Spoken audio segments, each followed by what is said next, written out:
libro Hechos de los Apóstoles, en la página 10. La mensajera del Señor declara: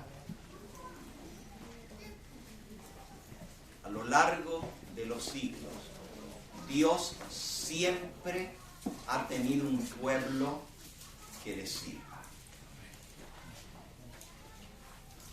Las almas que han sido fieles son las que Dios considera como parte de su pueblo escogido. Es decir, muchos son los llamados y pocos los escogidos. Pero siempre Dios ha tenido un pueblo fiel que le ha servido. En esta generación final, Dios ha dejado mucha luz con respecto a ese pueblo final que ha de preparar al mundo para la segunda venida de Cristo. Es muy triste reconocer por la historia bíblica que a lo largo de la historia los que se han mantenido fieles a Dios han sido siempre minoría. Nunca ha sido la mayoría. Aún en la época del profeta Elías, cuando la nación escogida, los descendientes de Abraham, que ahora eran una nación entera, que habían recibido la revelación directa de Dios, sus antepasados habían escuchado la voz de Dios proclamando desde el cielo su pacto, santa ley. Pero ahora, generaciones más tarde, ese pueblo había caído en apostasía. Tanto así que un rey genuflex, porque no tenía columna vertebral,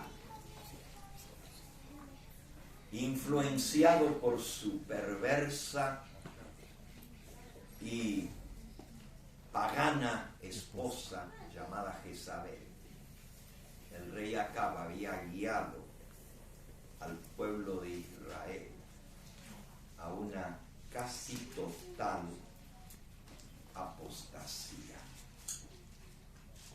La Escritura dice con respecto a Acab en Primera de Reyes 21:25: a la verdad, ninguno fue como Acab, que se vendió para hacer lo malo ante los ojos de Jehová,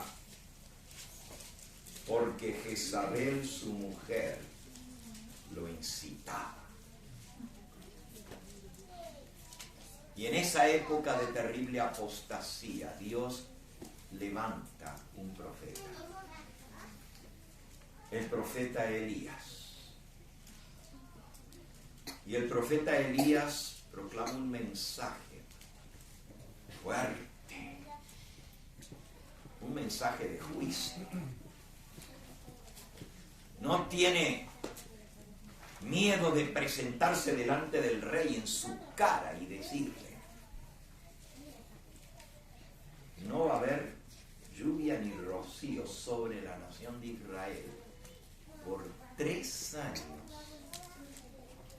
No caerá lluvia.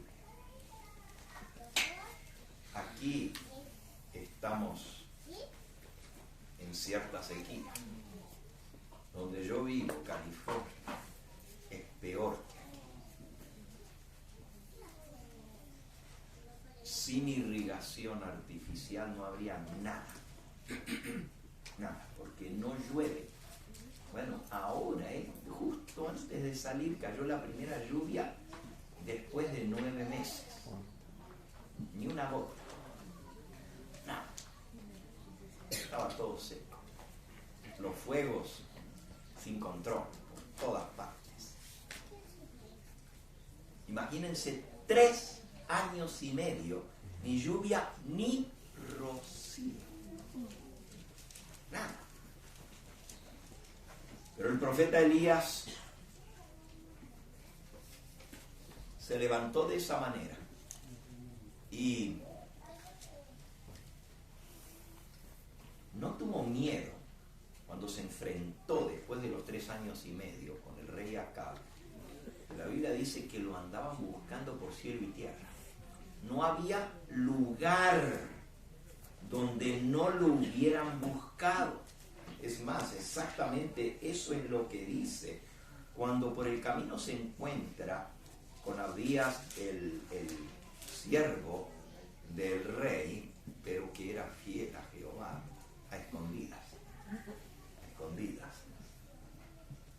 Dice la Escritura que Abdías, yendo por el camino, se encontró con Elías, y cuando lo reconoció se postró sobre su rostro y dijo: ¿no eres tú mi señor Elías?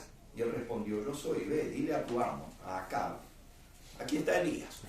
Y él le dice: ¿en qué pecado para que me entregues, para que entregues a tu siervo en mano de Acab para que me mate? Te encuentro, te estamos buscando, y ahora vos decís que te vas a presentar a Elías. Pero cuando yo le diga, no vas a estar conmigo, me va a matar.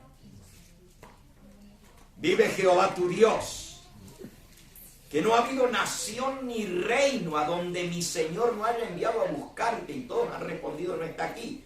Y a reinos y a naciones Él ha hecho jurar que no te han hallado. Y ahora tú me dices: ve y dile a tu amo, aquí está Elías.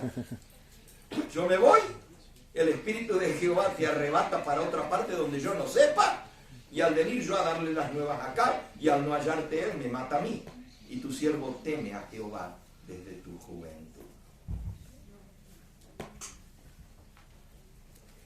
Pero cuando se encuentran frente a frente Elías y Acab, Acab dice: eres tú el que has turbado, arruinado a nuestra nación. ¿Por qué? Porque estaba en ruinas. Se comían hasta las cortezas de los árboles. Ya no había hojas ni en los árboles. Todos se lo habían comido. Los animales estaban todos muertos. No había nada, no había ni agua para tomar. Eres tú el responsable, el que turbas a Israel. Pero Elías, con la valentía que viene solamente del Espíritu Santo, le dice: yo no soy el que he turbado a Israel, tú eres. Tú y la casa de tu padre. Por apartarte de Jehová tu Dios, por abandonar sus mandamientos y sus leyes, y por ir tras los Baales. Nosotros conocemos la historia, cómo termina. Dios manda fuego del cielo y reivindica su verdad y la fidelidad de los pocos que quedaban. Pero para Elías, él creía que era el único. Él pensaba que no había nadie más, porque Jezabel los había mandado a matar a todos sistemáticamente. 3 años y medio de persecución. Y ahí mismo, en el texto que leímos en 1 Reyes 18, dice, versículo 3, Acab llamó a Abdías su mayordomo. Abdías era de en gran manera temeroso de Jehová. Pero cuando Jezabel destruía a los profetas de Jehová, a los adoradores del Dios verdadero, Abdías tomó a 100 profetas y los escondió de 50 en 50 en cuevas, y lo sustentó con pan y agua. Este hombre a escondidas del rey y peligrando su vida está protegiendo al verdadero pueblo de Dios. Elías pensaba que estaba solo.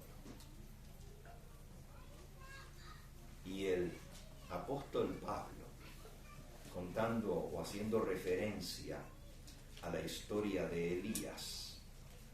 Dice lo siguiente en el libro de Romanos, en el capítulo 11. Romanos 11. Versículo 2.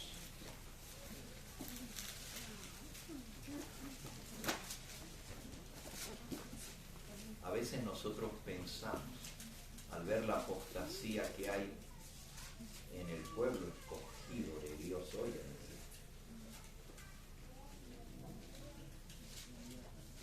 porque duele el corazón. Y hoy vamos a ver que los que reciban el sello de Dios son porque van a estar gimiendo y clamando por las abominaciones que se están haciendo dentro de Jerusalén, dentro del pueblo de Dios. Y el que no gime y clama se va a quedar sin el sello de Dios. Yo no me quiero quedar sin el sello.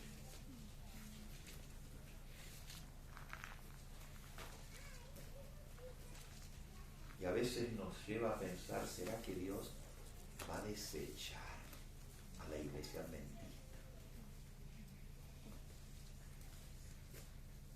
Lo mismo se preguntaba Pablo, que era de la iglesia verdadera, era del pueblo de Dios, pero habían matado al Mesías, el esperado de Dios. Por eso él pregunta en el versículo 1 de Romanos 11, digo, pues, ¿ha desechado Dios a su pueblo? En ninguna manera. Porque yo también soy israelita, de la descendencia de Abraham y de la tribu de Benjamín. No ha desechado Dios a su pueblo, al cual desde antes conocí. Es decir, aquí está la prueba de que Dios no desecha a los que le son fieles, a los que le buscan de todo corazón. Y yo soy judío y no me desechó Dios, entonces Dios no ha desechado. Más bien el pueblo es el que lo desechó. Adiós.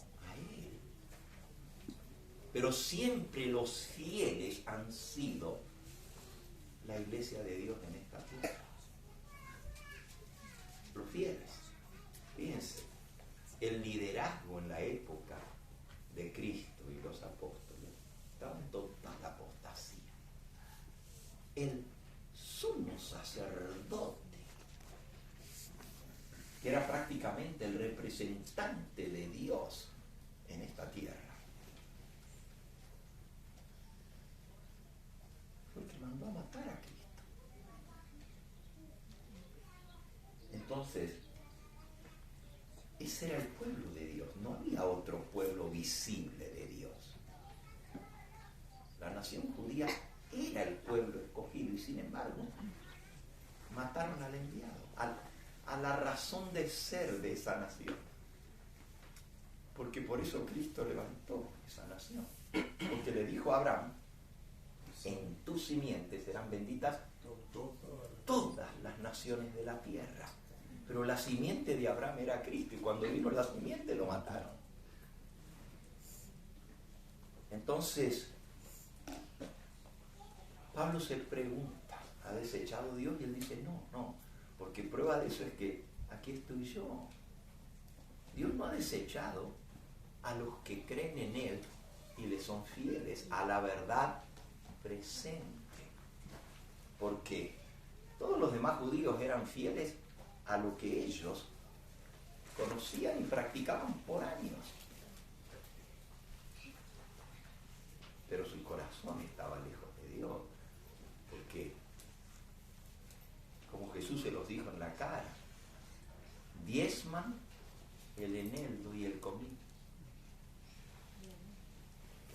Pero les falta amor, les falta misericordia. ¿De qué sirve cumplir ciertas cosas y has dejado lo más grande y lo más pesado de tu relación con Dios? Eso estaba pasando en los días de Cristo. Y el jefe de esa nación, el sumo sacerdote, estaba en apostasía. Ahora, vamos a decir que Caifás era miembro de la iglesia de Dios. No, pero era el jefe de la iglesia visible. Pero no estaba anotado en el libro del cielo. Bueno, estaba anotado, pero no en el libro de la vida, sino como lo que estaba haciendo, como el principal traidor de toda la nación. Pero ahora Pablo dice, versículo 2, ¿no ha desechado Dios a su pueblo al cual desde antes conoció? ¿O no sabéis qué dice de Elías la Escritura? ¿Cómo invoca a Dios, Elías, contra Israel? ¡Wow! ¿Saben lo que es eso? Que un profeta de Dios invoque a Dios contra Israel. Imagínense. Y así a nosotros, porque ni siquiera señalamos a nadie como hizo Elías, directo. Le dijo, tú eres el culpable. Simplemente porque deslucidamos lo que está pasando, nos llaman traidores. ¿Qué sería si hiciéramos como hizo Elías? Elías invocó a Dios contra su pueblo, contra el pueblo de Israel, diciendo, Señor, a tus profetas han dado muerte, tus altares han derribado, y solo yo he quedado, y procuran matarme a mí. Él pensaba que estaba solo yo he quedado. Y hasta me van a matar a mí. Y era tanta su desesperación a ver lo que estaba pasando, que le dijo a Dios, quítame la vida, quítame la vida. Entró en una depresión tan grande al ver la apostasía de lo que estaba pasando en el pueblo de Dios. Le dijo, no quiero seguir viviendo. Y se tiró y no comió. Aquí me voy a morir de hambre. Dios tuvo que mandar un ángel que le trajera un bocado de pan y un poco de agua, porque si no se moría. Y Dios lo levantó. ¿Y qué le dijo la divina respuesta? Versículo 4. Pero ¿qué le dice la divina respuesta? Me he reservado 7,000 hombres que no han doblado la rodilla delante de Baal. Amén. Así también aún en este tiempo ha quedado un remanente escogido por gracia. No tendría yo la presunción de decir, aquí está el remanente escogido. No. Dios tiene 7,000 que no han doblado su rodilla delante de Baal, aunque la gran mayoría del pueblo de Dios esté en la peor apostasía de toda la historia del movimiento adventista, porque ya pasamos por la apostasía alfa, principios del siglo pasado, que diezmó las filas del adventismo. Yo le decía a Oscar, un chico de México, de Guadalajara, él mencionó hoy en su testimonio que en Guadalajara la comunidad adventista es mínima, y es cierto. La segunda ciudad más grande de México, y cuando hablamos de ciudades grandes no son como las de Argentina, México es mucho más populoso que Argentina. Solo la Ciudad de México y sus alrededores tiene 26 millones de población. Y la ciudad de Guadalajara, que vendría a ser la Córdoba, porque así se la conoce como la Córdoba por la Universidad de Guadalajara y todo, históricamente la segunda ciudad. Bueno, ahora yo sé que no es Córdoba sino Rosario, pero mejor no digo nada porque estoy en Córdoba. Es para problemas. Pero Guadalajara, mínimo los que hay. ¿Y por qué? creo que le expliqué, Oscar, que vino una gran apostasía en la iglesia adventista a principios del siglo pasado. Y la obra que estaba floreciente en Guadalajara hace 120 años atrás se desplomó, porque la clínica que había en Guadalajara, un hospital adventista, fue tomado por los rebeldes, los apóstatas. Kellogg, el famoso Kellogg y sus descendientes, sus colaboradores, se quedaron con casi todas las propiedades de la iglesia adventista, en esa terrible apostasía llamada Alfa. Pero nosotros estamos ahora en la apostasía que es mucho más grave que aquella. En aquella, 1 de cada 3 obreros de la iglesia adventista del séptimo día terminó fuera del movimiento adventista, fuera, totalmente separados entre ellos.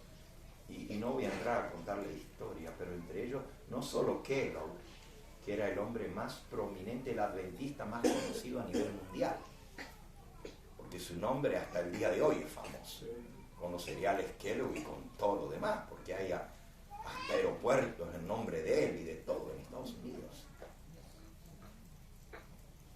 Pero también 2 pastores muy queridos, Wagoner y Jones, que fueron los que trajeron el mensaje de la justificación por la fe, terminaron fuera en esa apostasía. Claro, parte de eso se debió al trato que recibieron de la dirigencia. Les dije que no voy a contarles la historia, pero lo que estoy diciendo es que 1 de cada 3 obreros de la iglesia adventista, no hablemos ahora de la membresía, obreros de la iglesia adventista, terminaron apostatando a principios del siglo pasado. Y Elena de White estaba viva y enfrentó esa apostasía. Y ella vio en visión un barco, un transatlántico. Y ese barco representaba a la iglesia. Esa visión la tuvo en 1903, 9 años antes del famoso accidente del Titanic, que se hundió con su cargamento humano, murieron más de 2.000 personas. Pero eso no había sucedido todavía. Elena de White, 9 años antes, escribe la visión, ve un transatlántico grandísimo, poderoso, y se escucha la voz del vigía que grita: témpano a la vista, igual que en el Titanic. Algunos dicen, no, se sacó la idea del Titanic, pero no había pasado todavía. Lo normal, como hizo el Titanic, fue de hacerse a un lado, no enfrentar el tema, esquivarlo. Pero no alcanzaron a esquivarlo en su totalidad y les rozó el lado del barco y el barco se hundió y se llevó a miles de personas al fondo del mar. En este caso, en la visión que tuvo Elena de White del témpano y del barco, la orden del capitán fue: envístanlo de frente al témpano. Y en lugar de esquivarlo, le dieron de frente al témpano en la visión que ella tuvo. Dice que el barco se sacudió de una manera, y de ahí viene la expresión: pareciera que la iglesia se va a hundir, pero no se hunde. De ahí viene la expresión. El barco parecía que se acabó. Se sacudió, dice ella, como un animal en extertor. Decía, se sacudía y se sacudía el barco. Todo voló de lo que estaba en la cubierta. Desapareció todo. El barco se tambaleaba de un lado al otro y parecía que se iba al fondo. Pero no se hundió. Ese fue cuando se enfrentó a la apostasía alfa. Pero Elena White escribió viene la apostasía omega, y omega es la última porque alfa es la primera letra del alfabeto griego y omega es la última. Entre medio ha habido un montón de apostasías. Solo para comparar,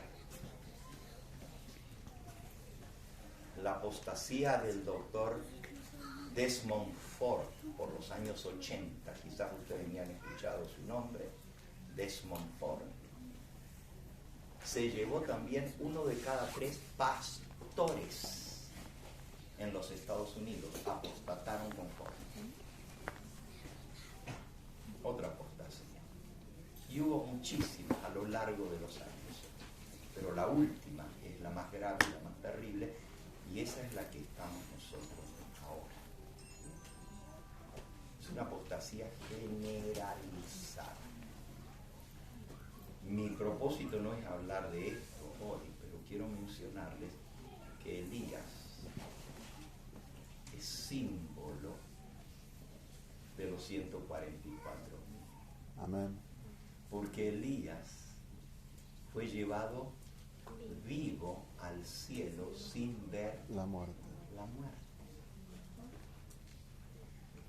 Y es un símbolo de aquellos que Dios va a levantar en el tiempo del fin. O ha levantado, está levantando, para hacer la obra de Elías. Y que van a estar vivos y vamos a ser llevados vivos al cielo sin buscar la muerte como Elías. Por eso menciono el ejemplo de Elías, hablando de los 144.000. Es interesante porque Elías enfrenta esa apostasía de una manera tremenda. Y es una confrontación abierta entre el culto al Dios verdadero y el falso culto y la falsa adoración. Ojalá Elías hubiera logrado reformar a toda la nación, pero su reforma duró muy poquito tiempo. Volvieron a caer en la apostasía, aunque vieron el fuego del cielo bajando. Triste. Ni aunque Dios mandara un ángel del cielo hoy en día, van a volver todos al camino de Dios. Eso es lo triste y tenemos que enfrentar esta realidad. Por eso dice, que le dice la divina respuesta: me he reservado 7.000 hombres que no han doblado su rodilla delante de Baal. Así también aún en este tiempo ha quedado un remanente escogido por gracia. Dios trabaja con ese remanente fiel. Dice aquí este librito, Eventos de los Últimos Días, en la página 40. No, es en la página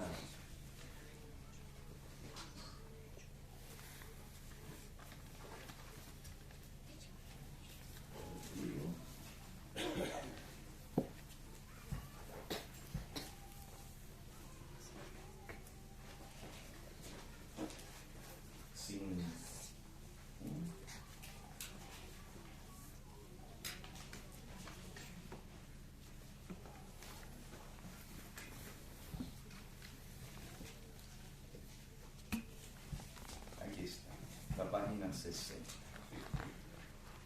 Dice: el Señor Jesús siempre tendrá un pueblo escogido que le sirva. Amén. ¿Estamos de acuerdo? Amén. Siempre va a haber un pueblo escogido que le sirva. Cuando el pueblo judío, la nación escogida, rechazó a Cristo, el príncipe de la vida, Él les quitó el reino de Dios y se lo dio a los gentiles.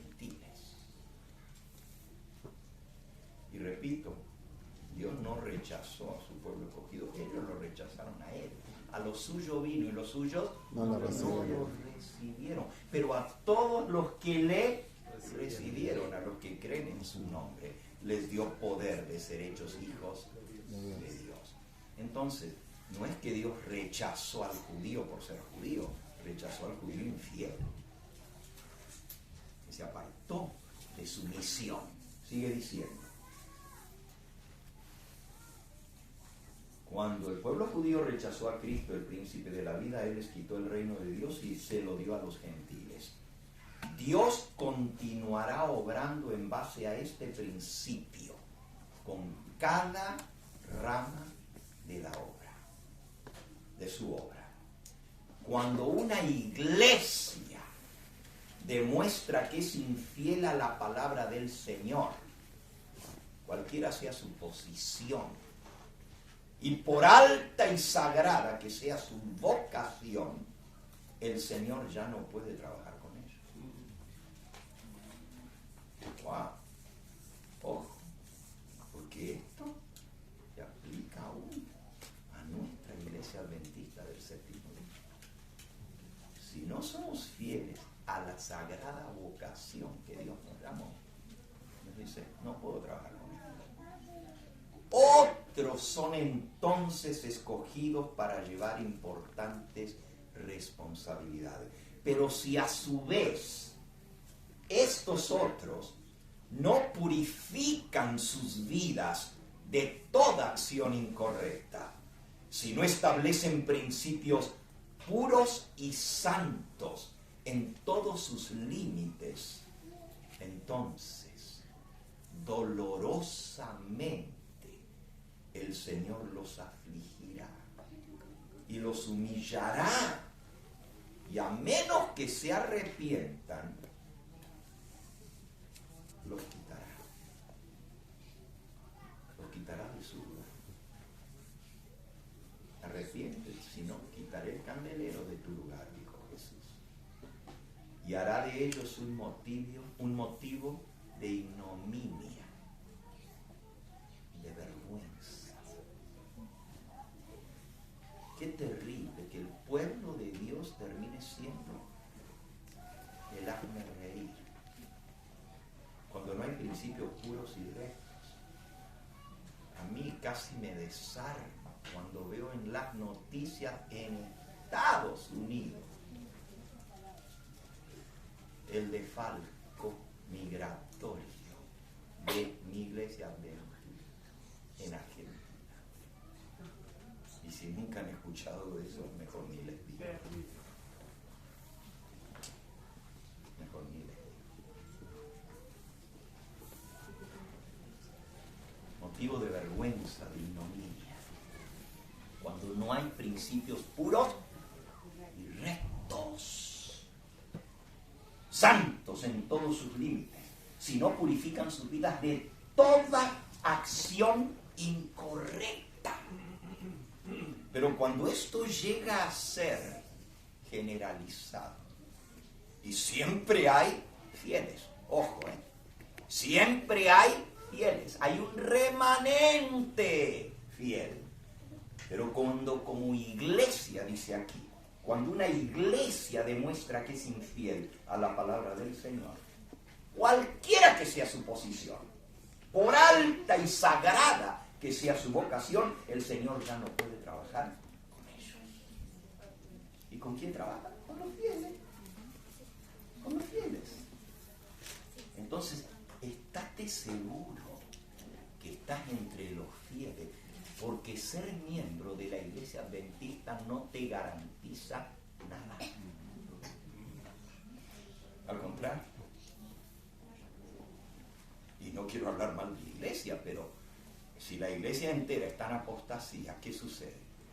Pues no hay seguridad, porque el Señor le va a hacer así y te vas a ir vos con la hundida del barco. Y muchos fieles se van a hundir porque están en ese medio ambiente de apostasía, de incredulidad, de desobediencia directa, de burla. Ustedes perdonen que yo mencione ciertas cosas, no es mi costumbre hacerlo, ¿okay? Porque si ustedes me han escuchado por años, yo no denuncio el pecado, pero nunca el pecador, ni el nombre, ni nadie. Pero hace unos meses atrás un joven vino con nosotros a Estados Unidos, joven, graduado de teología aquí en Cuigari, y me dijo, pastor, recibí el empleo como pastor en la iglesia adventista, y no voy a decir dónde. Dice, en la primera reunión de obreros vino el dirigente nuestro de la unión. Y después de la reunión de obreros, nos llevaron a comer un asado con cuero.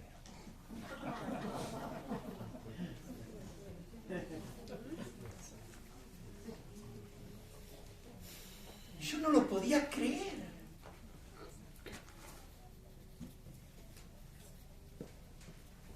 Le dije a uno que estaba al lado mío, y esto pasa siempre. No te preocupes, si estuviera la viejita White, hasta ella se lo come.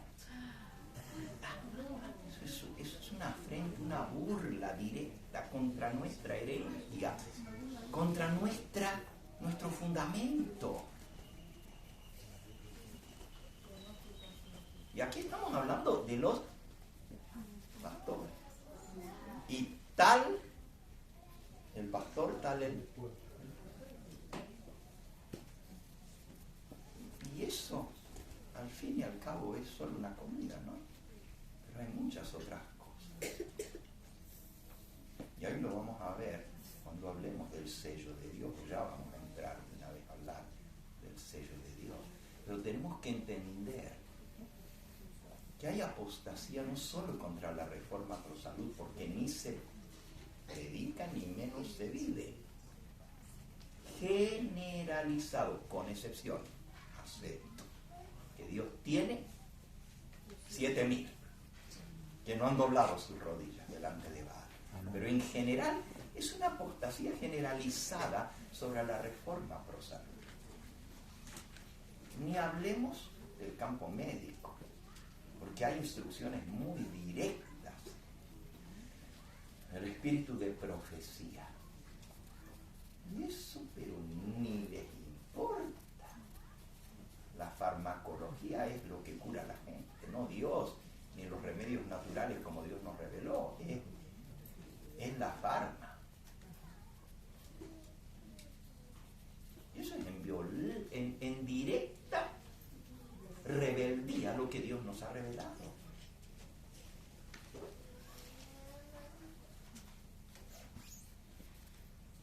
Hablemos de la música.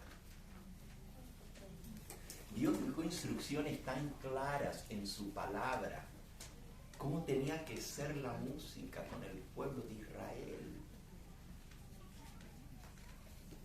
Y hoy en día, si yo les mostrara lo que tengo en video, que a mí me tocó filmar en un congreso de jóvenes, yo no lo podía creer.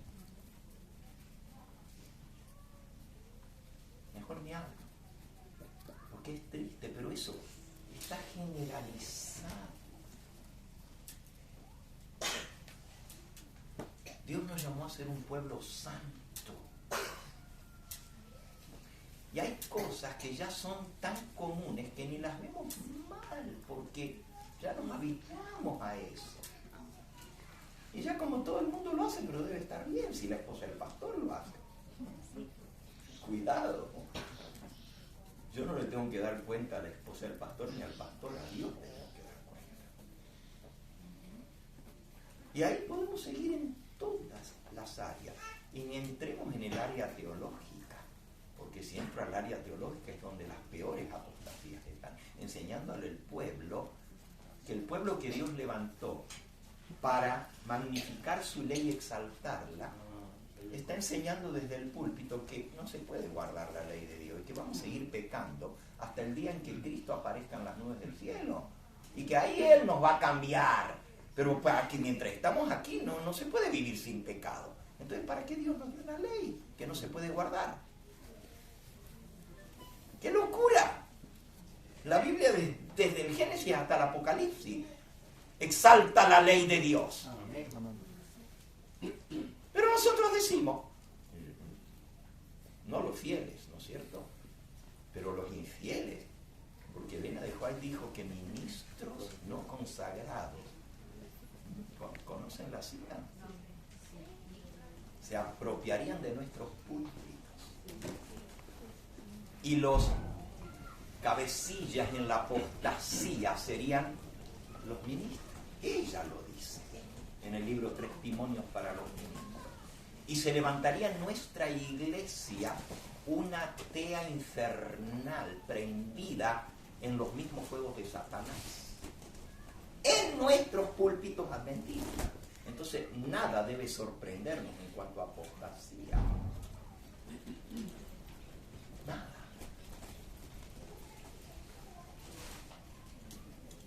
Lo mismo que el pueblo de Israel. Pero lo triste del pueblo de Israel es que terminó siendo desechado y Dios tuvo que levantar a otro. Y luego la iglesia cristiana fue desechada y Dios tuvo que traer una reforma tras otra a lo largo de la historia. Pero el verdadero pueblo de Dios, los leales, ¿quiénes eran? La minoría perseguida por la mayoría apóstata, igual que en el pueblo en la época de Acab. ¿Quiénes eran los fieles a lo largo de la Edad Media?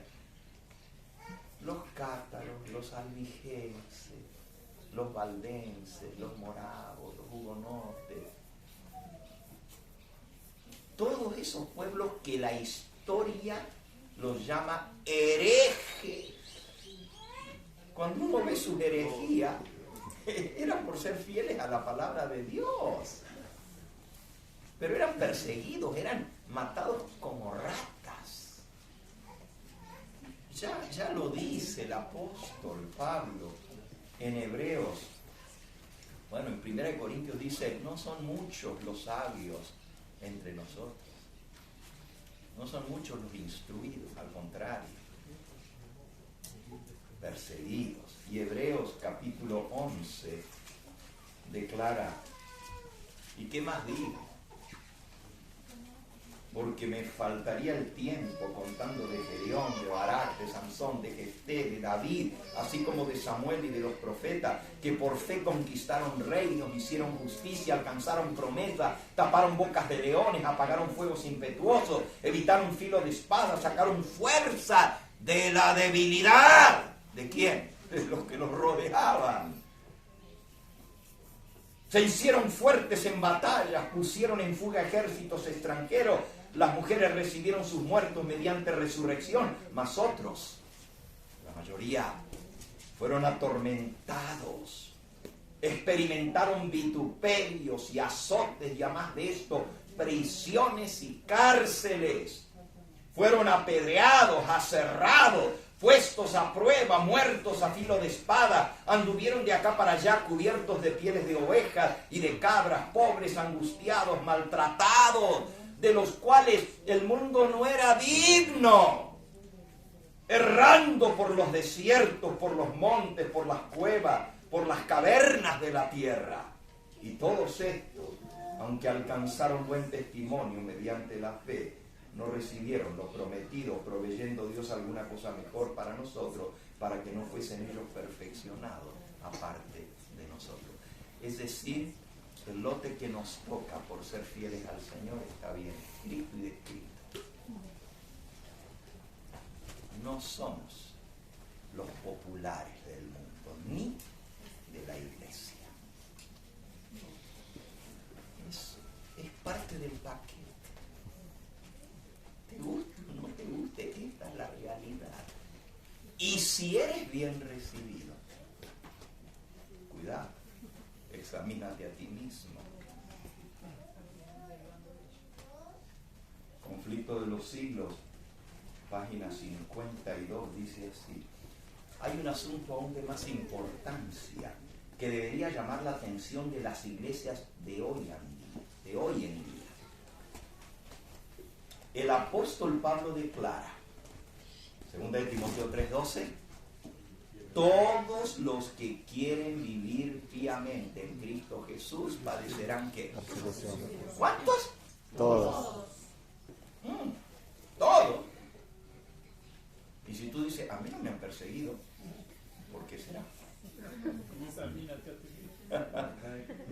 sigue diciendo, ¿por qué entonces parece adormecida la persecución en nuestros días? El único motivo por el cual no estamos siendo perseguidos, el único, es que la iglesia se ha conformado a las reglas del mundo y por lo tanto no despierta oposición. La religión que se profesa hoy en día no tiene el carácter puro y santo que distinguiera la fe cristiana en los días de Cristo y los apóstoles. Si el cristianismo, y pongo yo, si el adventismo es aparentemente tan popular en el mundo, ello solo se debe al espíritu de transigencia con el pecado, a que las grandes verdades de la palabra de Dios son miradas con indiferencia, y a la poca piedad vital que hay en la iglesia. Revivan la fe y el poder de la iglesia primitiva, los fieles del Señor, y el espíritu de persecución revivirá también, y el fuego de la persecución volverá a encenderse.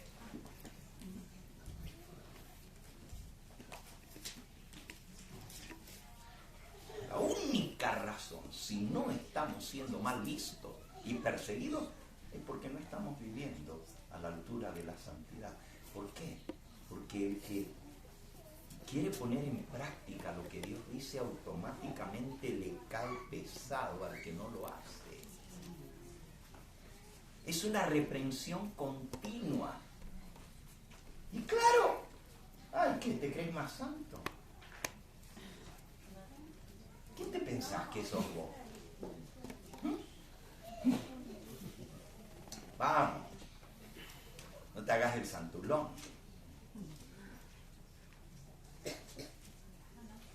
Con respecto a Elías, símbolo de los 144,000, dice en el libro, está hablando de Elías en el capítulo de Elías. Dios no puede usar a hombres que en tiempo de peligro del pueblo de Dios, cuando se necesita la fortaleza, el valor y la influencia de todos, página 105 del profeta Libre, esos hombres temen decidirse firmemente por lo recto. Llama a hombres que pelearán fielmente contra lo malo, contra principados y potestades, contra los gobernadores de las tinieblas en este mundo, contra la impiedad espiritual de los encumbrados. A estos, a los fieles, que tienen el valor de denunciar lo malo, el Señor les dirigirá las palabras: bien, buen siervo fiel, entra en el gozo de tu Señor. Amén. Escuchen esto.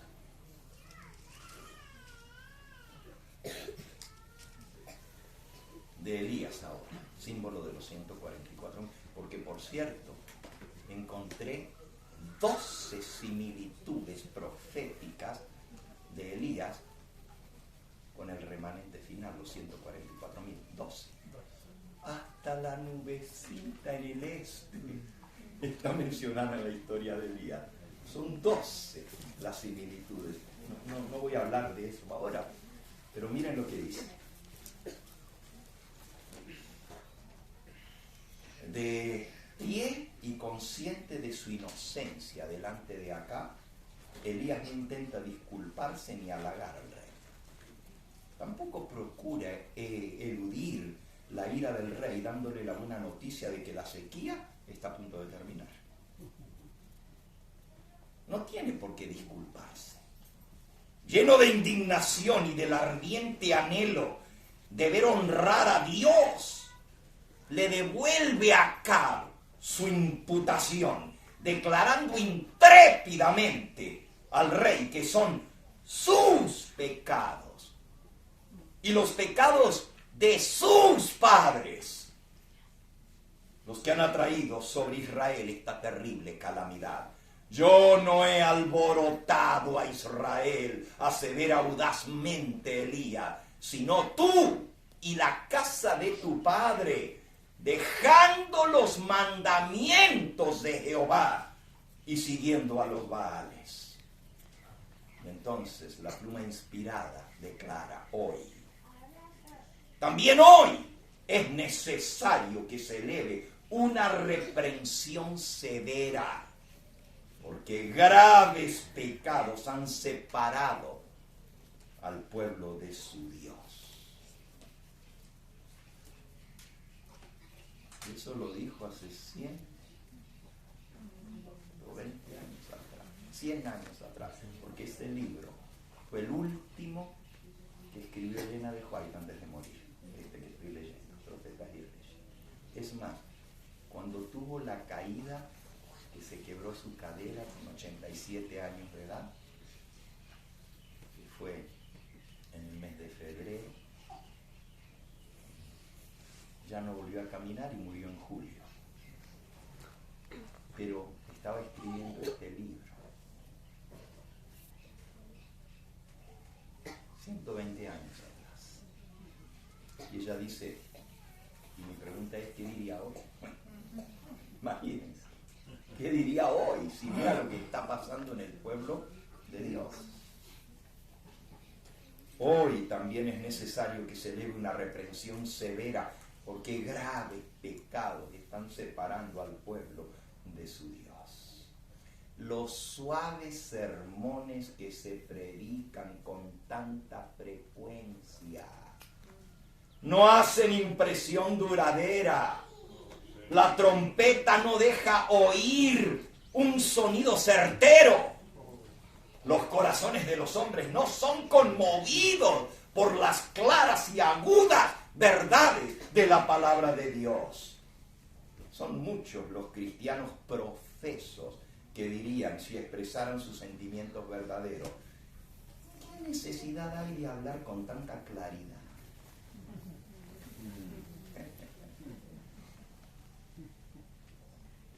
Podrían preguntar también, ¿qué necesidad tenía Juan el Bautista de decirle a los fariseos, generación de víboras, ¿quién nos enseñó a huir de la ira venidera?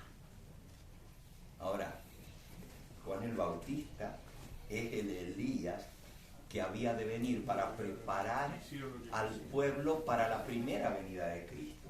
Pero la profecía de Malaquías dice que antes que venga el día grande y terrible de Jehová, volverá a levantarse Elías en medio de la apostasía del pueblo de Dios.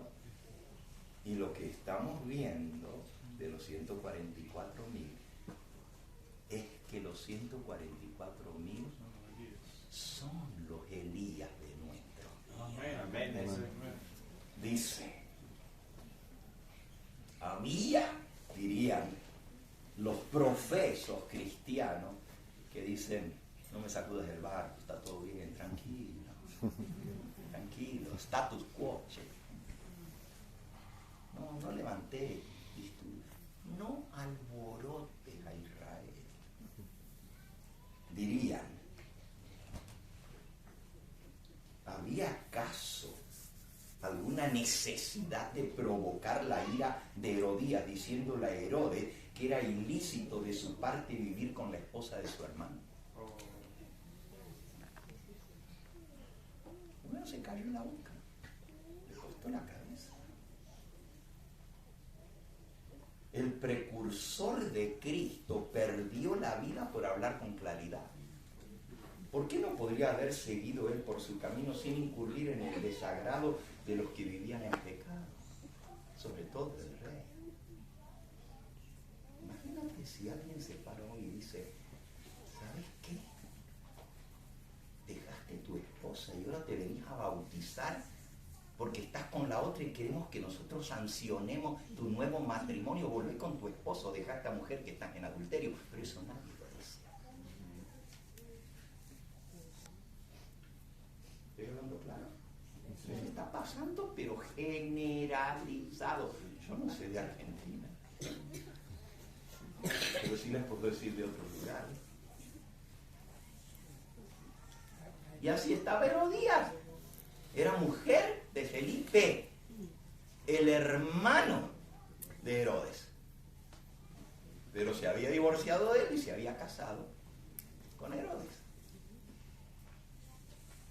Y Juan el Bautista le dijo, ¿sabes qué? ¿Te querés salvar? Deja a esa mujer. Porque no es tu mujer. Y le costó la vida a Juan el Bautista porque Herodías lo odiaba. Y se aprovechó de la ocasión del cumpleaños de Herodes, cuando lo emborrachó, donde le puso un poco más de alcohol al clérigo. Y estaban todos borrachos. Y la hija de Herodías, a ver, no me puedo aguantar de decir esto. Mira, el Elías del Antiguo Testamento surgen tres enemigos: un rey, una mujer malvada y prostituta, Jezabel, y los falsos profetas de Baal y Acera. Tres enemigos de Elías: un rey, una mujer y los falsos profetas.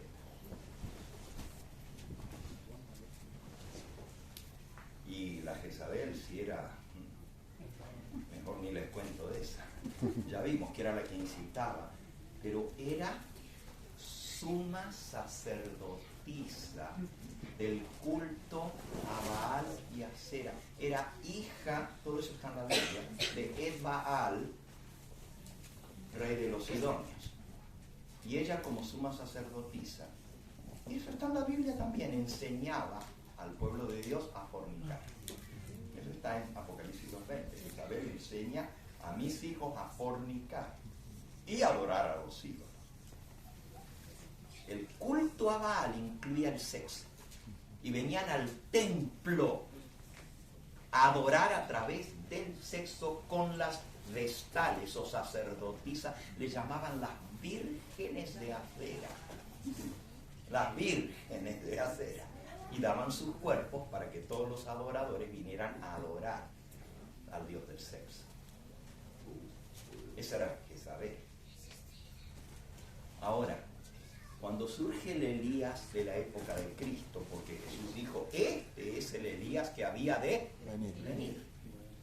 Y él vino en el espíritu y el poder de Elías. Pero surgen los mismos tres enemigos. Un rey, Herodes, antes era Acab, ahora es Herodes. La mujer del rey, pero que está viviendo ilícitamente con él. Y la hija de la ramera.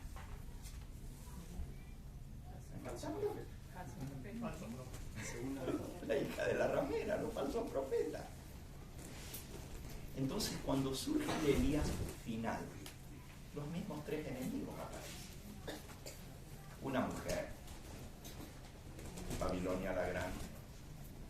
Pero resulta que ahora ya no es una mujer literal. En el caso de Elías era un rey literal, Acab, una mujer literal, Jezabel, y los falsos profetas, literalmente los profetas de Baal y Acera. En el Elías del Nuevo Testamento, Juan el Bautista, otra vez es un rey literal, Herodes, una mujer unida ilícitamente, una prostituta, porque era mujer del hermano de él. O sea, no solamente que estaba divorciada y vuelta a casar, sino que era la esposa de su hermano, su cuñada. O sea que eso, aparte de ser fornicación y adulterio, se llama incesto. Con la misma familia. Y la hija de la ramera, Salomé. Ahora miren que en la historia, la que odia a Elías es Jezabel. La que odia a Juan el Bautista es Herodías. Pero quien pide la cabeza de Juan el Bautista en una bandeja es la hija. Trasladémonos al escenario final. También hay, es más, se los leo. Apocalipsis 17. Me llevó en el desierto, me mostró a una mujer, una gran ramera. Versículo 2, con la cual han fornicado los reyes de la tierra. Ahora ya no es un rey, ahora son los gobernantes políticos del mundo, están en relación ilícita con esta ramera. Y ya no es una mujer, ahora es una iglesia. Y ya no es un rey, ahora son los reyes de la tierra. Vio una mujer, y fíjense, y dice, y los moradores de la tierra, versículo 2, se han embriagado con el vino de su fornicación. La mujer emborracha. No solo a los reyes de la tierra, sino también a los moradores de la tierra. ¿Qué hizo Herodías en el cumpleaños de su marido? Elena de Juan lo dice, que le subió el tono a la bebida para emborracharlos a todos. Y en medio de la borrachera le manda a su hija, que era muy bonita, Salomé. De cuerpo voluptuoso. Voluptuoso, dice Elena de Juan, cuerpo voluptuoso. Y comienza a bailar provocativamente ante todos los reunidos en el cumpleaños, que eran cantidad de gente. Había traído a todos los tribunos, a todo el que trabajaba para el gobierno vino a su cumpleaños. Y comienza a bailar provocativamente, moviendo su cuerpo, y comienza a quitarse la ropa. Striptease. Se volvió loco el rey y todos los que estaban con él. Y la muchacha paró. ¡Dale! ¡Dale! ¡Seguí! ¡Seguí! En medio de la borrachera. Y el rey le dice, pedí lo que quieras, pero sigue bailando. Pedí lo que quieras. Hasta la mitad de mi reino te daré por un bailecito. Tenía que estar borracho. ¿Cómo ofrecer la mitad de su reino por un striptease? Y la Biblia dice, y la muchacha fue a su madre y le dijo, ¿qué pido? Y la madre le dijo, pedí la cabeza de Juan el Bautista. Y la mujer, la muchacha vino y le dijo, quiero que me traigas ahora mismo en un plato la cabeza de Juan el Bautista. Y si ustedes leen lo que dice en San Marcos capítulo 6,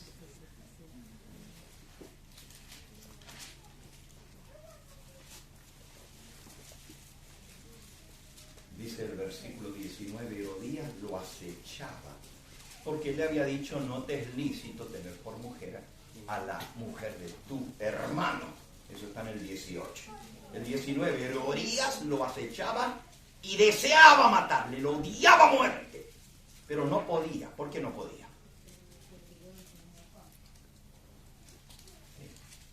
Ella no tenía el poder de vida o muerte en su mano, pero su marido, que era el rey, sí lo tenía. Pero él lo defendía, miren. Porque Herodes temía a Juan, y sabiendo que era varón justo y santo, le guardaba salvo, y oyéndole se quedaba muy perplejo, pero le escuchaba de buena gana. O sea, este hombre estaba siendo impresionado por el ministerio de Juan el Bautista, lo había escuchado predicar, y era el rey. Era el rey, pero lo escuchaba de buena gana y le temía y sabía que lo que él decía era la verdad. Y quién sabe si ya no le había dicho a la mujer, ¿sabes qué? Yo me quiero salvar. Chao. ¿Sabes? No, en la Biblia no da todos los detalles, pero la mujer lo odiaba a muerte y lo quería matar. Pero venido un día oportuno. ¿Oportuno para quién? Para Herodías, en que Herodes, en la fiesta de su cumpleaños, daba una cena a sus príncipes y tribunos y a los principales de Galilea. Entrando la hija de Herodías, danzó y agradó a Herodes y a los que estaban con él a la mesa, y el rey le dijo a la muchacha, muchacha, pídeme lo que quieras y yo te lo daré. Y le juró, todo lo que me pidas te daré hasta la mitad de mi reino. Saliendo ella le dijo a su madre, ¿qué pediré? Y ella le dijo, la cabeza de Juan el Bautista. Y ella entró prontamente al rey y pidió diciendo, quiero que ahora mismo me des en un plato la cabeza de Juan el Bautista. El rey se entristeció mucho, aún con la borrachera. Le vino un bajón tremendo cuando escuchó el pedido. Se le heló la sangre. Pero a causa del juramento y de los que estaban a la mesa no quiso desecharla, y enseguida el rey, enviando uno de la guardia, mandó que fuese traída la cabeza de Juan. El guardia fue, lo decapitó en la cárcel y trajo su cabeza en un plato y la dio a la muchacha. Y la muchacha se la dio a su madre. En la historia final de el Elías final, los mismos tres enemigos: una mujer, Babilonia la Grande, la ramera,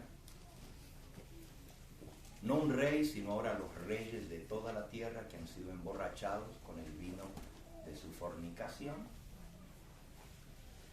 y el falso profeta, el protestantismo apóstata, que es el que va a pedir la cabeza de Juan el Bautista. No va a ser el romanismo, va a ser el protestantismo apóstata el que pida la cabeza. La ley de decreto de muerte va a venir no de Roma, de Norteamérica.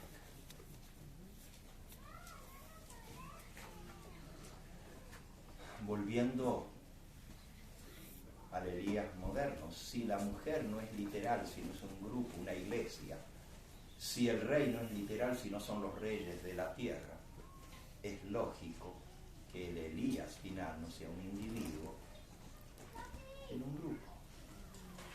Los que predican el mensaje de Elías. Y el mensaje de Elías es el mensaje final, el triple mensaje angélico. Yo tengo una serie que se llama Los Tres Elías, y ahí muestro cómo es exactamente el mensaje de los tres ángeles el que predicó Elías, el que predicó Juan el Bautista, y el mensaje final, un mensaje de juicio, llamando de vuelta al pueblo a temer a Dios y a darle gloria porque habían abandonado al Dios verdadero, el creador de los cielos y de la tierra, denunciando el falso culto de Babilonia. La religión falsa lo denuncia y lo hace caer. Y predica en contra de la bestia. Y la bestia era muy literal. Era un toro. Baal, una bestia. Y contra su imagen, la imagen acera.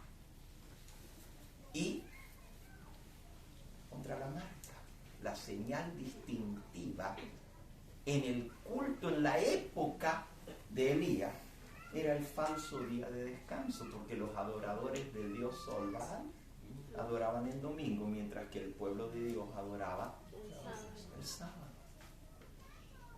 Es exactamente lo mismo, y ese es el mensaje que Dios nos ha dado a proclamar al Elías moderno. Dice Malaquías capítulo 4, versículos 5 y 6.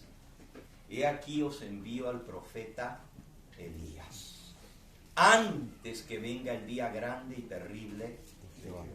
Él hará volver el corazón de los padres hacia los hijos, el corazón de los hijos hacia los padres, antes que yo venga y hiera la tierra con maldición. Y Lucas, en el capítulo 1, hablando de Juan el Bautista, dice, versículo 16, será lleno del Espíritu Santo desde el vientre de su madre, y hará que muchos de los hijos de Israel, se conviertan al Señor Dios de ellos. E irá delante de él con el espíritu y el poder de Elías, para hacer volver los corazones de los padres a los hijos de los rebeldes a la prudencia de los justos, para preparar al Señor un pueblo bien dispuesto. El trabajo de Elías y el trabajo de Juan el Bautista, la misión de su existencia es preparar un pueblo que esté preparado para lo que viene. ¿Persecución? Sí. ¿Cuánto duró la persecución de Juan el Bautista? 3 años y medio. Porque el ministerio de Cristo fue 3 años y medio. Exacto, ¿eh? Exacto. La profecía de las 70 semanas, a la mitad de la semana, se le quita la vida. Pero al principio de la semana de año, exactamente 3 años y medio, Cristo es bautizado y comienza su ministerio público. ¿Pero quién lo bautizó? Juan el Bautista. Y el ministerio de Juan el Bautista, en la de Pablo dice, duró 3 años y medio. Pero no es de sorprenderse, porque él era el Elías que había de venir. Y en el libro de Santiago, en el capítulo 5, dice en el versículo 17, Elías era hombre sujeto a pasiones semejantes a las nuestras, pero oró fervientemente para que no lloviese, y no llovió sobre la tierra por 3 años y 6 meses. 3 años y medio, 42 meses, 1260 días. Y otra vez, el Elías final, así como Juan el Bautista y así como Elías, va a pasar por una terrible persecución que va a durar 3 años y medio. O sea, no son casualidades.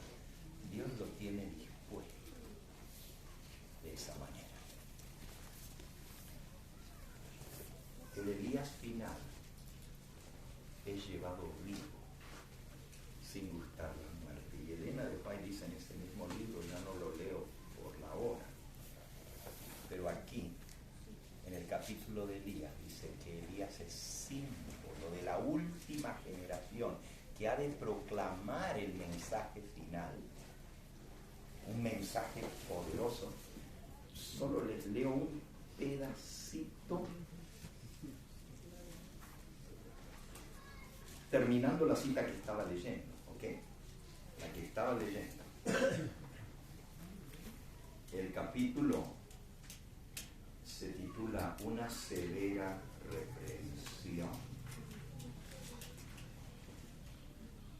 Y dice así, esta partecita. El precursor de Cristo perdió la vida por hablar con claridad. ¿Por qué no podría haber seguido él por su camino sin incurrir en el desagrado de los que vivían en pecado? Hacían arguido hombres que debieran haberse destacado como fieles guardianes de la ley de Dios. Hombres que debieran haberse destacado como fieles guardianes de la ley de Dios. ¿De quién está hablando? Hasta que la política de conveniencia reemplazó la fidelidad. Wow, esto es grave. Está hablando de los ministros del pueblo de Dios. Y dice que por conveniencia aguaron el mensaje y se dejó sin reprensión al pecado.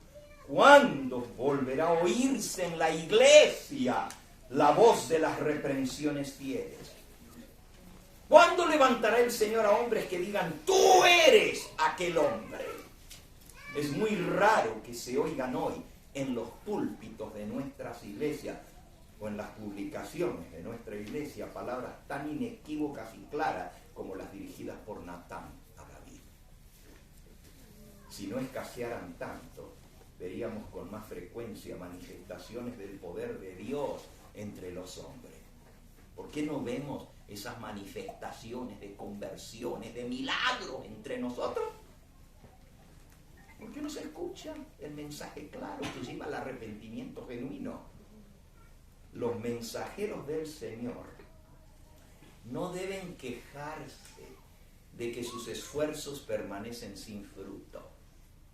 si ellos mismos no se arrepienten de su amor por la aprobación, de su deseo de agradar a los hombres que los induce a suprimir la verdad. Son palabras muy duras y van dirigidas para mí, y para cada uno de nosotros que queremos ser parte de los 144.000 del Elías final. Los ministros que procuran agradar a los hombres y claman, paz, paz, tranquilo, cuando Dios no ha hablado de paz, debieran humillar su corazón delante del Señor, pedirle perdón por su falta de sinceridad y de valor moral. Valor moral. Son genuflexos. No tienen pantalones para decir lo que Dios manda decir en su palabra. No es el amor al prójimo que los induce a suavizar el mensaje que se les ha confiado, sino el hecho de que procuran complacerse a sí mismos y aman la comodidad y el aplauso. El verdadero amor se esfuerza en primer lugar por honrar a Dios y en segundo lugar por salvar a las almas. ¿Cómo la vas a salvar si le decís, tranquilo, yo sé, yo entiendo, Dios te comprende? Seguí así como está, pedirle perdón a Dios. No, porque por amor a las almas, por no ofenderlas, porque no se vayan. Los que tengan este amor, verdadero amor a Dios y a la salvación de las almas, no eludirán la verdad para ahorrarse los resultados desagradables que pueda tener el hablar claro. Cuando las almas están en peligro, los ministros de Dios no se tendrán en cuenta a sí mismos, sino que pronunciarán las palabras que se les ordenó pronunciar y se negarán a excusar el mal o hallarle paliativos. Ojalá que cada ministro comprendiese cuán sagrado es su cargo y santa su obra y revelase el mismo valor que manifestó Elías. Como mensajeros designados por Dios, los ministros ocupan puestos de tremenda responsabilidad. A cada uno de ellos les toca cumplir este consejo: reprende, exhorta con toda paciencia y doctrina, arguye, a tiempo y fuera de tiempo. Deben trabajar en lugar de Cristo como dispensadores de los misterios del cielo, animando a los obedientes y amonestando a los desobedientes. Las políticas del mundo no deben tener peso para ellos. No deben desviarse de la senda por la cual Jesús les ha ordenado andar. Deben ir adelante con fe, recordando que los rodea una nube de testigos. ¿Qué le vas a decir a los otros? A Juan el Bautista, que perdió la cabeza por señalar el pecado y decírselo en la cara. ¿Y vos, que no lo hiciste? ¿Y querés estar allá cuando te encuentres con el barco, con Juan el Bautista? ¿Qué le vas a decir? Quizás nunca te encuentres con él, porque él va a estar dentro de la ciudad y vos vas a estar fuera. Señor bendito. Deben ir adelante con fe, recordando que nos rodea una nube de testigos, porque Juan el Bautista nos está viendo, y yo no soy evangélico que cree que cuando el que se muere en la fe, se va al cielo. Pero de Juan el Bautista les puedo decir, está vivo, está viendo lo que estamos haciendo. ¿Saben por qué? ¿Saben por qué? Ahora no lo voy a explicar. Eso es nuevo, pastor. Tampoco. Pero ustedes no escuchan los sermones de un tal Gambetta. No es nuevo para mí, porque lo he predicado muchas veces. Miren, El Elías del Antiguo Testamento representa a los 144,000 que van a estar vivos cuando Jesús regrese y van a pasar de vida terrena a vida eterna sin gustar la muerte. ¿Se acuerdan que lo vimos anoche? Lo estudiamos, son los que van a estar vivos. Pero el Elías del Nuevo Testamento, Juan el Bautista, que si el símbolo se siguiera en cada detalle, tendría que haber sido llevado vivo al cielo, pero fue decapitado. Solo escuchen un versículo, 1. Apocalipsis 24. Vi tronos. Está en el milenio ahora. Está en el milenio. El capítulo se llama el milenio. Vi tronos. Y se sentaron sobre ellos los que recibieron facultad de juzgar. Y vi a las almas de los decapitados, como Juan el Bautista, por causa del testimonio de Jesús y por la palabra de Dios.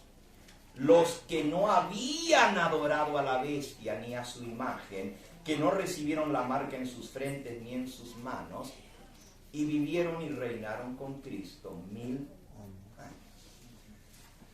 Así que va a haber gente decapitada porque no adoraron a la bestia. Y eso no es novedad, porque a lo largo de la historia, la bestia ha mandado a matar a muchos. 1260 años de persecución. Ya no eran 3 años y medio, sino 3 años y medio proféticos. 1260 años, muchos mártires. Pero aquí dice que los que van a ser decapitados no van a haber adorado a la bestia ni a su imagen. Ahora, para no adorar la imagen de la bestia es que estaban vivos cuando se levanta la imagen de la bestia. Y la imagen de la bestia se levanta cuando las iglesias protestantes influyen sobre el Estado para que se pase una ley de carácter religioso, una ley haciendo del domingo el día de reposo obligatorio. Esa es cuando se termina de formar la imagen de la bestia. Y la marca de la bestia es cuando la ley lo impone, por ley, tienes que guardar el domingo. Y yo no lo hago. Ahí recibo el sello de Dios. Pero el que lo hace y agacha la cabeza, recibe la marca de la bestia. En este momento nadie tiene la marca de la bestia. Cuidado con decir que los que guardan el domingo tienen la marca de la bestia. Todavía nadie lo tiene. Está aquí en este librito, Evento de los Últimos Días. Dice que todavía nadie tiene la marca de la bestia, ni aun los que guardan el domingo. Pero cuando a sabiendas de la ley de Dios y del sábado acepten una ley de carácter humano que se sobrepone a la ley de Dios y la violenta a la ley de Dios para poner la ley del hombre, y cuando a sabienda de las consecuencias la persona agacha la cabeza y recibe la marca de la bestia, recién entonces se puede decir que el guardar el domingo es la marca de la bestia, no antes de eso. Entonces, para que estas personas sean decapitadas porque se negaron a recibir la marca de la bestia, tienen que estar vivas cuando se promulga la ley dominical. ¿Se acuerdan que anoche dijimos que los 144,000 ganan 4 victorias? Y eso está en Apocalipsis 15. Y les dije que de los 144,000 hay 3 capítulos que hablan. El 7, el 14 y el 15 de Apocalipsis. Y anoche no terminé el tema, pero iba a terminar con eso, las 4 victorias. ¿Okay? Esta tarde lo vamos a hablar, esta tarde. Pero las 4 victorias son Apocalipsis 15,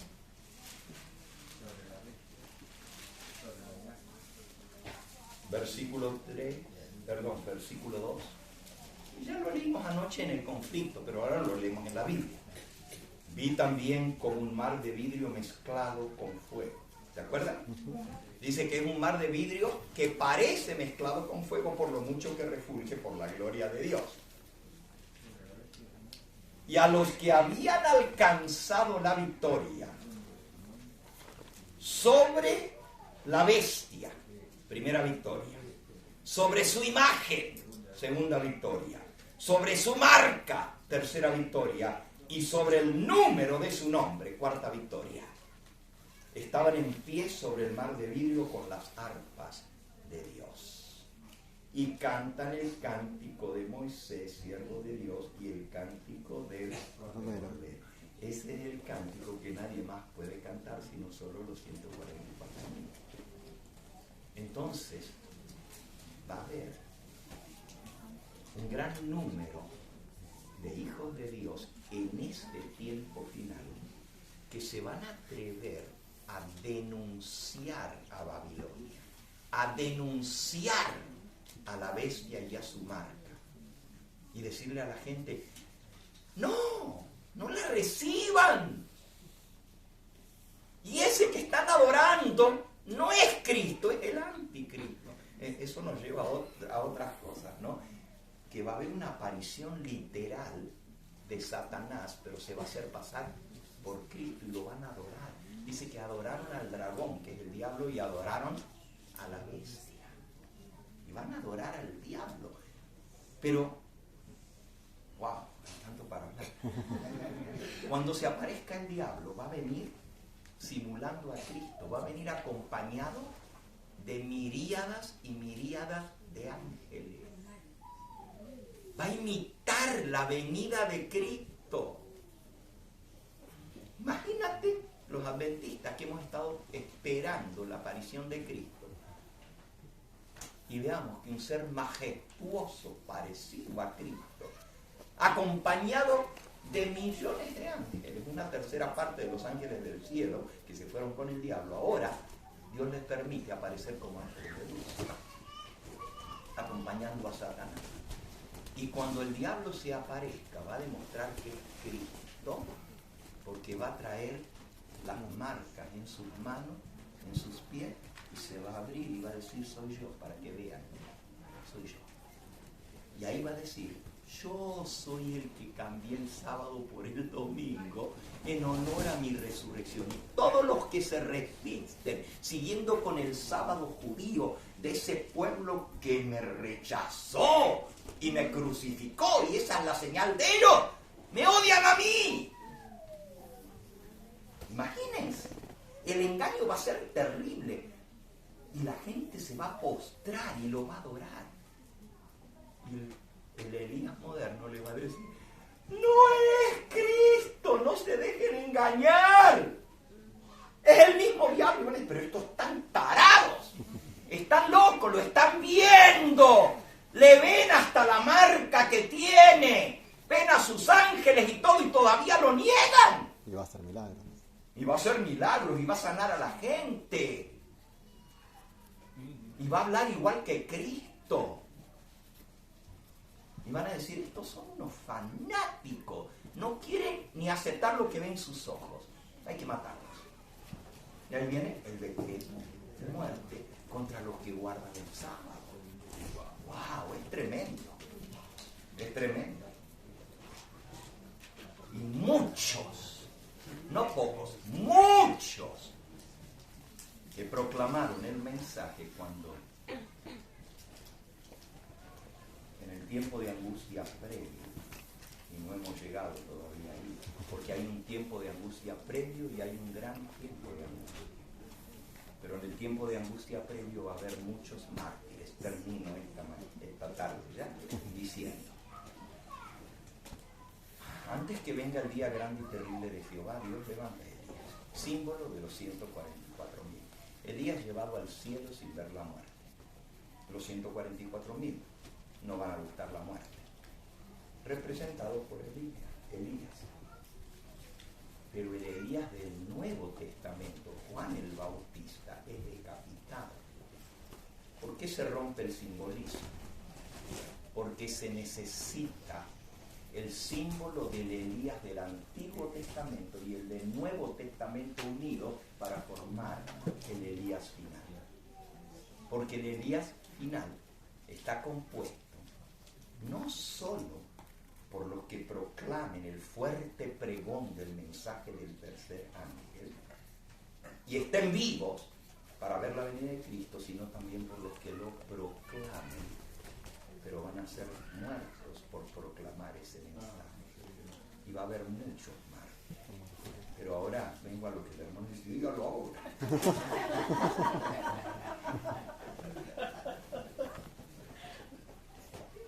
Juan el Bautista no quedó mucho en la tumba, igual que Moisés, que no quedó mucho en la tumba. Enoc fue llevado vivo, pero Moisés murió, pero el Señor lo resucitó y se lo llevó. Elías fue llevado vivo, pero el Elías del Nuevo Testamento, Juan el Bautista, murió, pero no quedó mucho en la tumba. Y tengo todas las pruebas de la Biblia y del Espíritu de Profecía para mostrarle directamente que Juan el Bautista fue uno de los que resucitaron en la resurrección especial cuando Cristo resucitó. Las premisas. Mateo 27. Un sinnúmero de santos que habían De dormido. todas las edades. Muchos, dicen. Sí, muchos. Resucitaron con Jesús como primicias. Y se presentaron con Cristo cuando Él se presentó ante el Padre el día de las primicias, la fiesta. Por eso, como adventistas, no podemos entender el plan de salvación fuera de las fiestas. No hay manera de entenderlo, porque todo está prefigurado en las fiestas del santuario y tenemos que estudiar ese tema.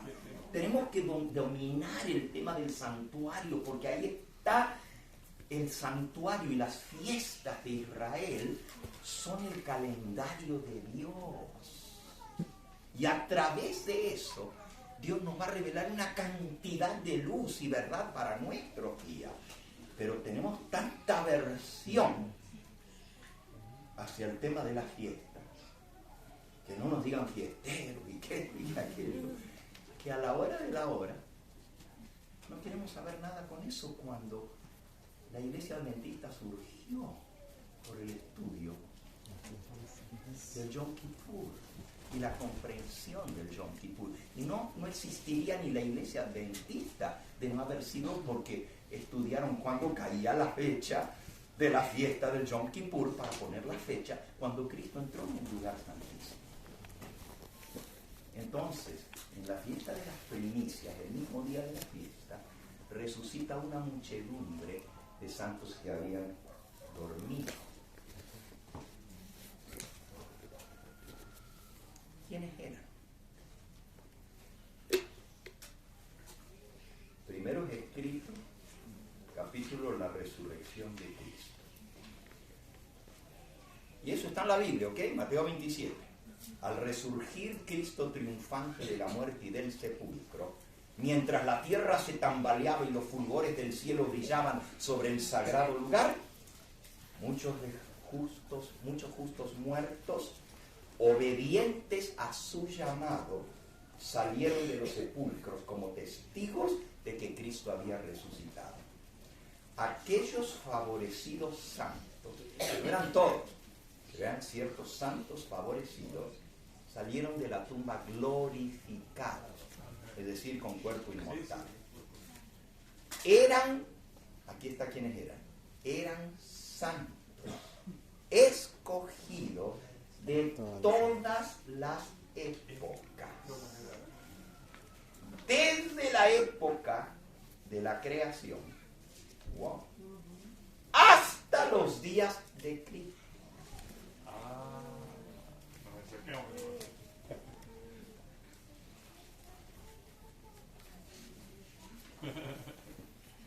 Los resucitados diferían en estatura y aspecto.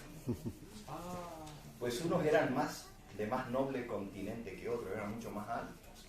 Se me informó que los habitantes de la tierra habían ido degenerando con el tiempo, perdiendo fuerza, tamaño, donaire. Satanás tenía el dominio de las enfermedades y la muerte, y en cada época los efectos de la maldición se habían hecho más visibles y más evidentes el poderío de Satanás. Los que habían vivido en los días de Noé y de Abraham parecían ángeles. ángeles por su estatura y gallardía. Pero los de cada generación sucesiva habían resultado más débiles, más sujetos a las enfermedades y de vida más corta. Satanás ha ido aprendiendo a molestar y debilitar la raza humana. Esta es una cita. La otra está en el deseado de toda la gente, en la página 730. Deseado, página 730. Y Elena de White dice que los que resucitaron con Jesús en esa resurrección especial, y no lo leo porque no tengo el deseado aquí, está en mi computadora y me toma tiempo buscarlo. Pero página 730 del deseado dice: habían sido, después de decir que son de todas las edades, etcétera, más o menos lo mismo, dice, habían sido colaboradores de Dios y a costa de su vida habían dado testimonio de la verdad.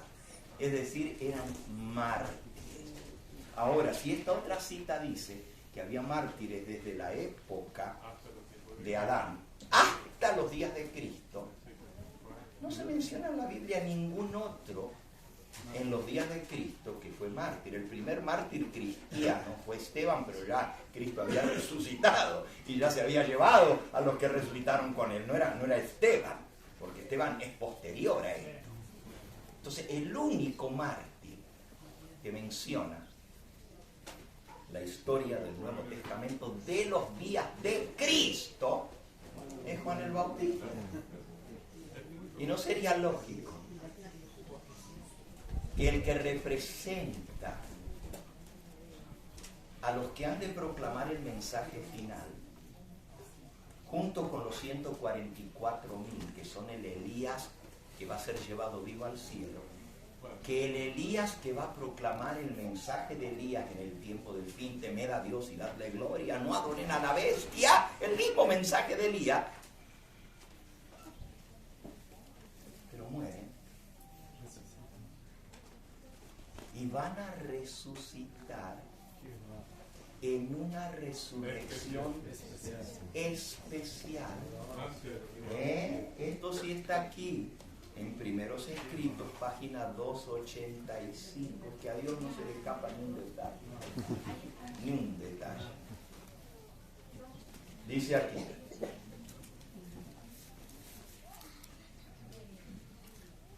no leo el párrafo entero, pero ustedes lo leen, se llama La liberación de los santos. Es precioso este capítulo, dice.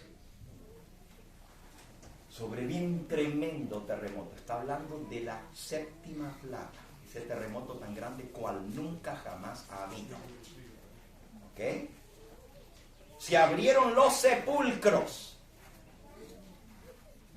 Y los que habían muerto teniendo fe en el mensaje del tercer ángel y guardando el sábado, se levantaron glorificados de sus polvorientos lechos para escuchar el pacto de paz que Dios iba a hacer con los que habían guardado su ley. Esta no es la resurrección general, porque esa aparece una página más adelante cuando Cristo llega a la tierra, se mantiene en la nube y resucita a todos los redimidos de todas las edades. Pero esta es una resurrección especial. Entonces, ¿no es lógico acaso de que el que es símbolo de los que van a morir por predicar el mensaje del tercer ángel en la hora final de la historia de este mundo, y que van a resucitar en una resurrección especial, están prefigurados por el Juan el Bautista, el Elías de la época de Cristo, y sobre todo cuando la mensajera del Señor dice que los que resucitaron con Cristo eran mártires escogidos de todas las edades, incluyendo de los días de Cristo, incluyendo a Juan el Bautista. Por eso lo que leímos hoy de Juan el Bautista, cuando te traen la cabeza en un... Si ustedes leen los versículos anteriores, Herodes estaba aterrorizado cuando vio a Jesús hacer los milagros y decía: Es Juan el Bautista que ha resucitado de los muertos. Por eso le acompañan esos poderes a Jesús. Pero no era Juan el Bautista Jesús. Pero no estaba muy lejos. Es Juan el Bautista que ha resucitado de los muertos. Y unos meses más tarde, eso fue exactamente lo que pasó. Y dice que se le aparecieron a muchos en la ciudad. Bueno, si les aparece uno que ellos no conocen, porque si son de generaciones anteriores, el resucitado tiene que decir: yo soy Jeremías, que fui aferrado. No, Isaías, que fue aferrado. Pero se tiene que identificar porque nadie lo reconoce físicamente. Pero Juan el Bautista, ese no tiene ni que explicar quién es. Qué testimonio más grande, porque la gente lo vio, lo conoció, lo escuchó predicar, saben que lo decapitaron y ahora está vivo y resucitó con Cristo, testigo de que Cristo también ha resucitado. Amén. Entonces, el Elías del Antiguo Testamento y el simbolismo del Elías del Nuevo Testamento se fusionan para formar el Elías final. Los que van a ser leales, los que no van a adorar a la bestia ni a su imagen, ni van a recibir la marca en su frente ni en su mano. Los 7,000, que ahora son 144,000 que van a estar vivos, más otra muchedumbre que también tiene un número específico, no me hagan entrar en eso. Pero la Biblia dice que hay un número de mártires que se tiene que completar y todavía no está completo. Eso está en Apocalipsis capítulo 6. Aún no se ha completado el número de los que han de ser muertos como ellos. Y cuando ese número se complete con los mártires finales, entonces el Elías final se va a unir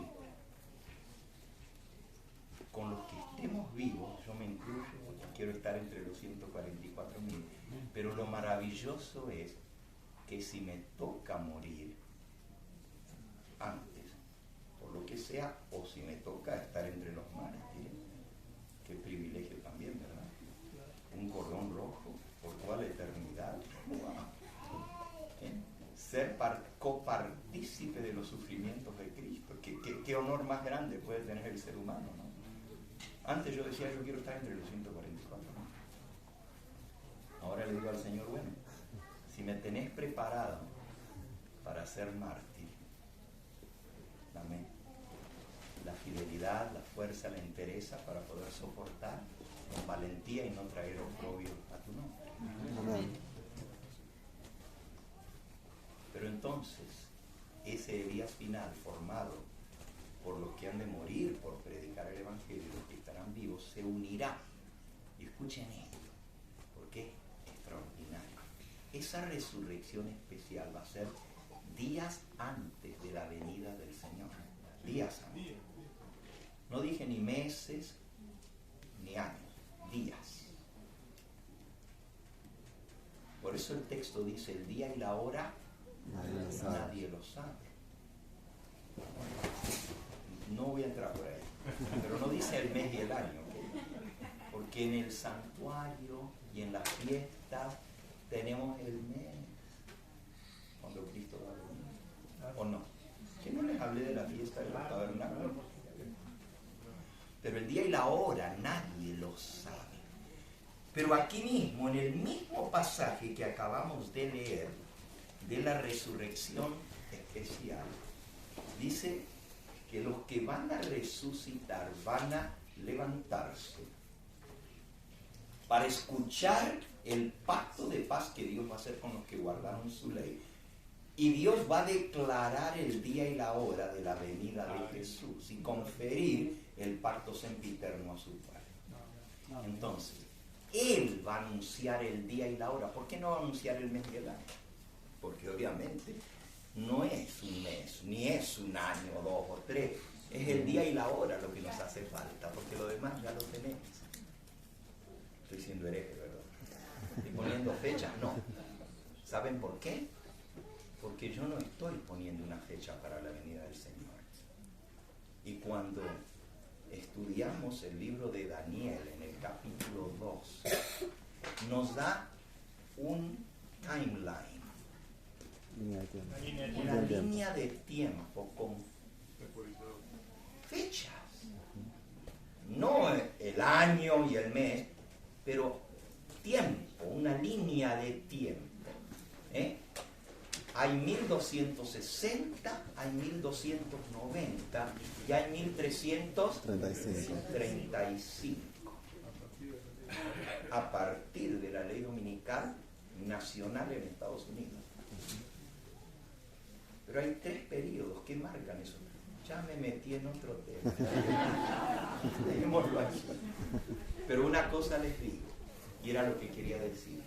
Cuando suceda esa resurrección especial antes de la venida del Señor, Elena de White dice que los ángeles de Dios van a tomar en sus alas a los que resuciten y los van a llevar hasta donde están sus seres queridos, escondidos en las cuevas, en las montañas, en los bosques, y los van a unir para que esperemos juntos la venida del Señor. Gloria a Dios.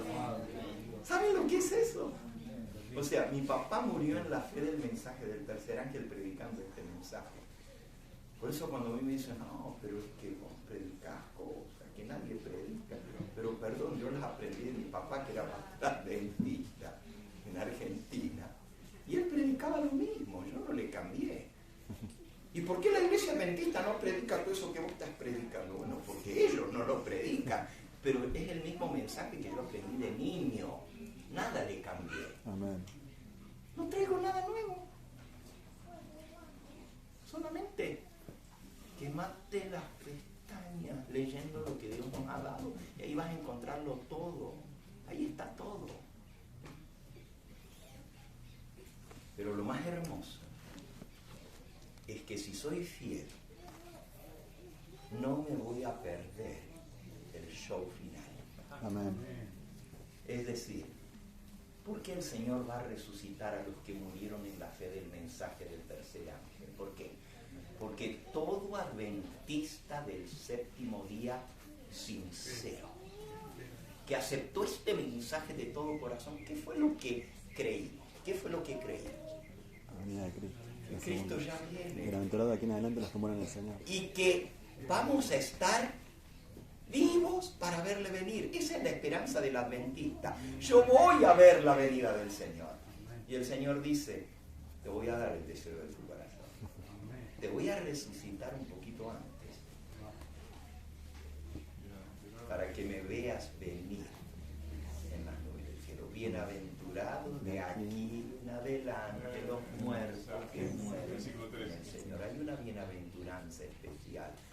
Es decir, vale la pena ser un adventista del séptimo día. ¿Se acuerdan lo que dije ayer? Que hay muchos que van a ser salvos, de los católicos, de los evangélicos, y mueren en esa fe y no conocieron otra cosa, y se van a salvar, van a ser resucitados en la venida del Señor, porque murieron fieles a lo que ellos tuvieron. Pero el adventista del séptimo día que muere fiel tiene un privilegio especial. El Señor lo va a resucitar un poquito antes de su venida para escuchar el pacto que Dios va a hacer con los que guardaron su santa ley, el santo sábado, y para verle venir en gloria. Nos va a otorgar el anhelo de nuestro corazón, ver la venida del Señor. Yo te invito a que te unas a este pueblo privilegiado, si aún no lo has hecho. Yo quiero terminar en esta hora haciendo una oración especial por aquellos a quienes el Señor trajo aquí con nosotros. Quizás alguno hasta ni se ha sentido parte de esta familia porque lo que está escuchando es totalmente nuevo para él o para ella. Otros ya tienen tiempo de estar escuchando, pero aún no han tomado esa decisión. El tiempo pasa. No va a haber una oportunidad mejor que esta sellar tu pacto con el Señor Jesús. Yo quiero orar por aquellos que aún no han tomado el paso del bautismo en esta hora. Y quiero animarlos a que lo hagan. Si es posible hoy mismo. Y si no pueden hoy, por lo que sea, en la primera ocasión que tengan la posibilidad de hacerlo, que lo puedan hacer. Porque Dios está juntando a su pueblo. Y los 144.000 van a ser sellados. ¿Qué dijo el ángel? Pasa por el medio de Jerusalén. Y ponles una señal en la frente a los hombres que gimen Y claman. Ese es el tema de esta tarde. ¿Okay?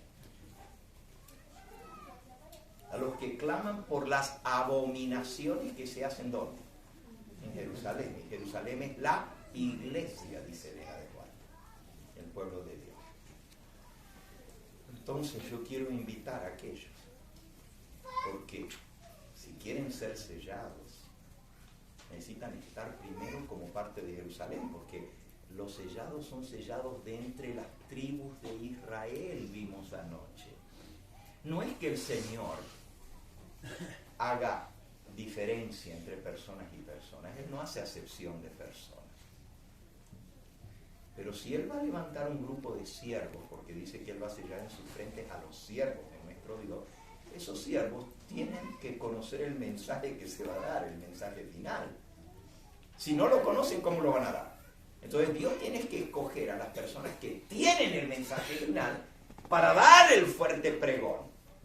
Y para que miles y miles que lo van a escuchar por primera vez, cuando esté en vigencia todo esto que viene, y van a tomar su decisión a última hora, pero los 144.000 son los que van a proclamar ese mensaje y van a estar sellados y no les va a poder alcanzar el ataque del enemigo. El Señor les preserva la vida hasta el final.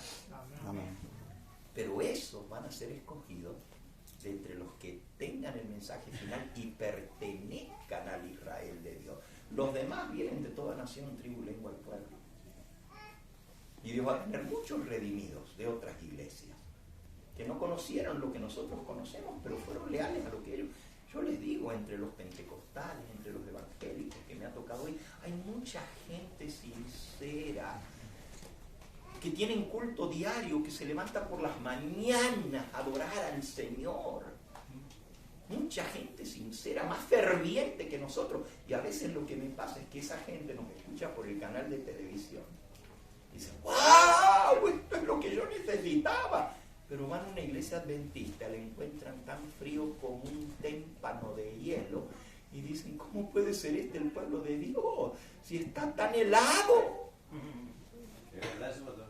Y se desaniman porque la iglesia no está preparada para recibirlos, porque estamos fríos, tibios, y ven y dicen, estaba mejor en mi iglesia, no tenía la verdad el sábado, pero mira cómo viven aquí, mira cómo se visten, mira cómo se critican, mira cómo se tragan, se sacan los ojos los unos a los otros. ¿Cómo puede ser este el pueblo de Dios?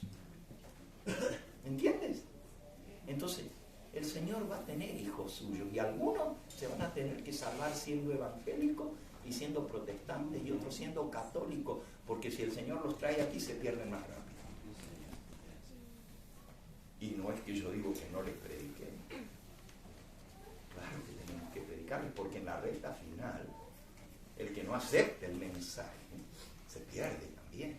Y Dios le va a dar oportunidad a todos de escuchar el mensaje. Pero yo quiero invitar a aquellos que ya lo han escuchado hoy a que tomen una decisión a favor de Cristo.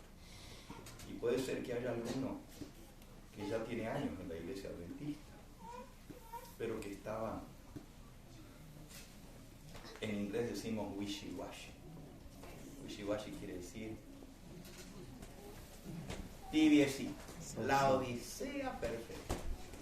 Pero que el Señor ha movido su corazón y quiere hacer un nuevo pacto con Dios, de consagrarse espíritu, alma y cuerpo por completo al Señor, y quiere hacer un nuevo pacto a través del bautismo. Yo quiero orar por esas almas